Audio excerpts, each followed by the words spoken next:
میں ڈاکٹر وسیم افتخار انصاری، صدر شعبہ اردو، مرکز تحقیق، گورنمنٹ کملا راجہ گرلز PG کالج گوالیار۔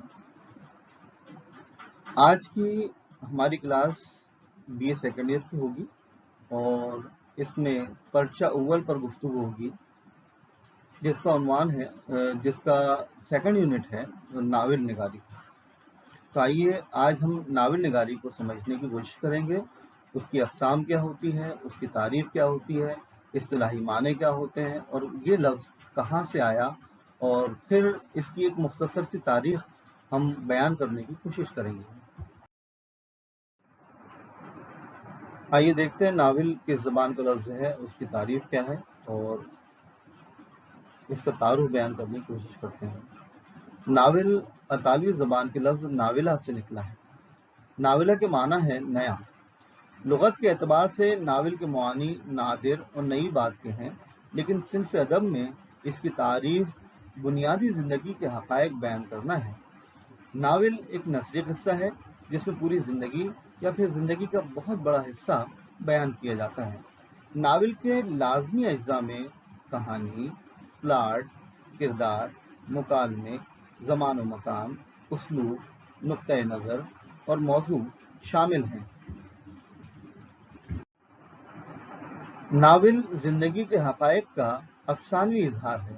اسے عہد جدید کا رزمیہ اور ایک جیبی نگار خانہ یعنی پاکٹ تھیٹر بھی کہتے ہیں۔ اردو میں ناول نگاری کا باقاعدہ آغاز علی گڑھ تحریک کے زیر اثر ہوا، کیونکہ علی گڑھ تحریک نے ہی پہلی مرتبہ مشرقی ادب کو مغربی ادب سے استفادہ کرنے پر زور دیا تھا۔ اب تک ہم نے جانا کہ ناول کے معنی کیا ہوتے ہیں، کون سی زبان کا لفظ ہے اور اس کا تعارف کیا ہوتا ہے۔ آئیے اب ہم دیکھتے ہیں کہ مختلف اہل علم و فن نے ناول کی تعریف کس طرح سے کی ہے۔ اس سلسلے میں DH لارنس کہتے ہیں کہ ناول زندگی کی کتاب ہوتی ہے۔ پرسی لیک نے بتایا کہ ناول زندگی کی تصویر یا زندگی کی شبیہ ہے۔ جوزف کارناٹ کہتے ہیں کہ ناول انسانی قوت اظہار کی آخری حد ہے۔ اس سلسلے میں علی عباس حسینی کا قول بڑا اہم ہے کہ ناول کی جگہ وہاں ہوتی ہے جہاں تاریخ کے صفحے سادہ ہوتے ہیں۔ آئیے ناول کے لازمی اجزاء پر گفتگو کرتے ہیں۔ جس طرح انسانی جسم میں مختلف اعضاء ہوتے ہیں، ٹھیک اسی طریقے سے ناول کے بھی مختلف جز ہیں، مختلف اعضاء ہیں۔ پہلا حصہ ہے کہانی۔ کہانی ناول میں ریڑھ کی ہڈی کی طرح ہوتی ہے۔ ناول کی کہانی انسانی زندگی سے بے حد قریب ہوتی ہے۔ دوسرا جز یا دوسرا حصہ ہے قصوں کی پلاٹ۔ قصوں کی فنی ترتیب کو پلاٹ کہتے ہیں، جس سے ناول وجود میں آتا ہے۔ تیسرا جز ہے کردار۔ اکثر ناولوں میں ابتدا سے آخر تک کرداروں کی نفسیات یکساں ہوتی ہیں۔ اگلا جز ہے نقطۂ نظر۔ نقطۂ نظر کی اہمیت ناول میں ابتدا تا انتہا برقرار رہتی ہے۔ ناول میں اس کی حیثیت جان و دل کی سی ہوتی ہے۔ اگلا حصہ ہوتا ہے زبان و بیان۔ کرداروں کی نفسیات کا اظہار زبان و بیان کے ذریعے ہی ہوتا ہے۔ اور سب سے آخری حصہ یا اہم جز جسے کہہ سکتے ہیں منظر نگاری۔ کامیاب منظر نگاری ایک عمدہ ناول کا اہم جزو ہوتا ہے۔ اب دیکھتے ہیں ناول کی قسمیں۔ ناول کے کون کون سے اقسام ہوتے ہیں۔ نمبر پہلا، معاشرتی ناول۔ جو ناول بنیادی طور پر معاشرے کے کسی مسئلے یا مسائل کی نقاب کشائی کرتے ہوں، انہیں معاشرتی ناول کا عنوان دیا جا سکتا ہے۔ دوسرے طرح کا ناول ہوتا ہے واقعاتی ناول۔ جن ناولوں میں پلاٹ پر زیادہ زور دیا جاتا ہے، یعنی ان میں واقعات کی بھرمار ہوتی ہے، انہیں ہم واقعاتی ناول کہہ سکتے ہیں۔ تیسرا، کرداری ناول۔ جن ناولوں کا مرکزی تاثر کسی خاص کردار کی خصوصیات سے تشکیل پائے، انہیں کرداری ناول سے موسوم کیا جاتا ہے۔ چوتھا، نظریاتی ناول۔ جن ناولوں میں مقصد یا نظریہ زیادہ ابھرا ہوا ہوتا ہے، انہیں ہم مقصدی یا نظریاتی ناول قرار دے سکتے ہیں۔ تاریخی ناول۔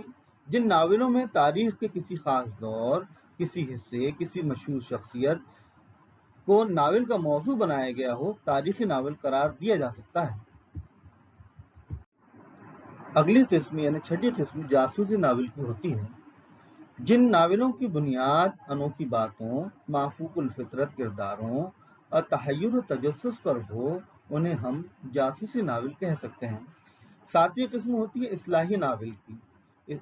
ऐसे नावल जिनमें मुआशरे की इस्लाह की कोशिश की जाए इस्लाही नावल कहलाते हैं। आठवीं किस्म है रूमानी नावल की। रूमानवी नावलों में एक मोहब्बत की कहानी सामने आती है जो बतौर उसूल खुशकुन इख्तिताम पजीर होती है।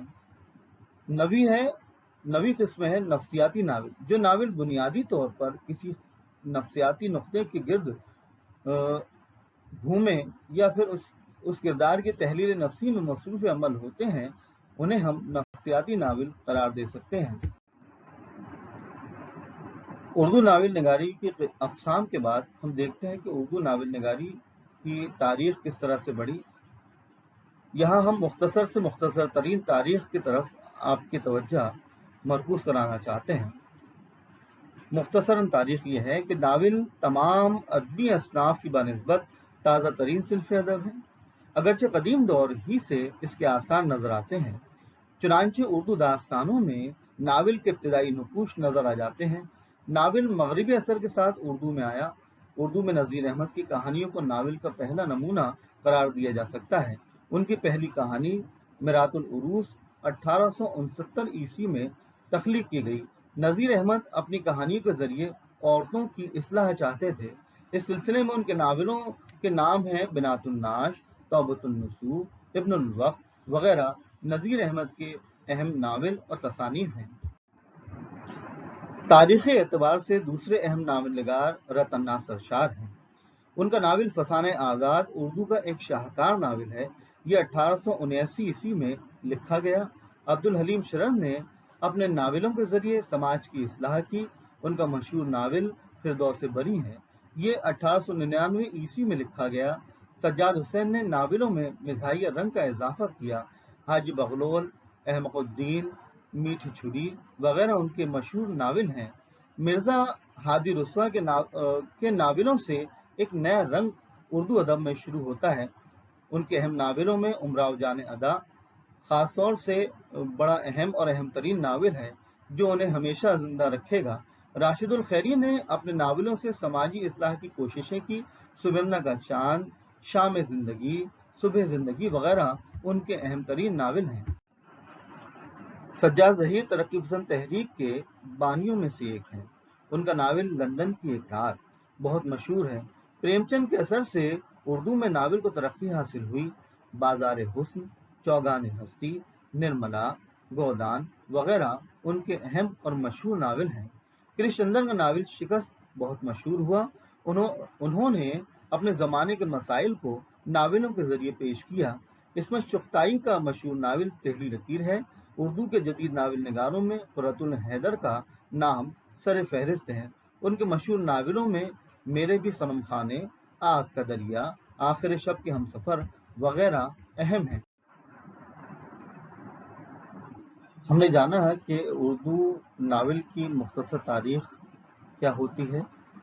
इसके बाद भी और भी बहुत से नावल निगार हैं जो आज के मौजूदा या असर हाजिर में नावल निगारी की खदमात अंजाम दे रहे हैं। आप उनको मुख्तलिफ़ किताबों के ज़रिए से भी देख सकते हैं।